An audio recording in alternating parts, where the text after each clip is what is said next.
తీసుకునే మళ్ళీ అంత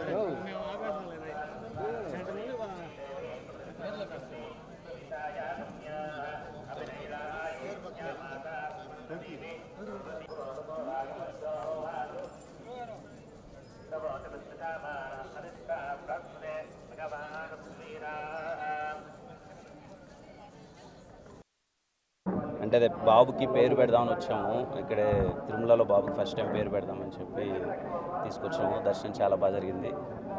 థ్యాంక్ యూ. మూవీస్ అవుతున్నాయన్న. కే ర్యాంప్ అవుతుంది, చెన్నై లవ్ స్టోరీ అవుతుంది. ఈ మంత్ సెకండ్ వీక్లో ఇంకొక సినిమా ఓపెనింగ్ ఉందన్న. అదే థ్యాంక్ యూ అన్న. అండ్ పేరు పెట్టడం చాలా హ్యాపీగా అనిపించింది. ఇక్కడి నుంచే అనౌన్స్ చేస్తున్నాం పేరు, తిరుమల నుంచే. పేరు హను అబ్బవరం పెట్టామన్న. అంటే హనుమాన్ జయంతి రోజు పుట్టాడు. ఆంజనేయ స్వామి అంటే బాగా కొంచెం, అందుకని హను అని పెట్టాను. మీ అందరి ఆశీర్వాదం ఉండాలి. పేరు హను అబ్బవరం. Thank you.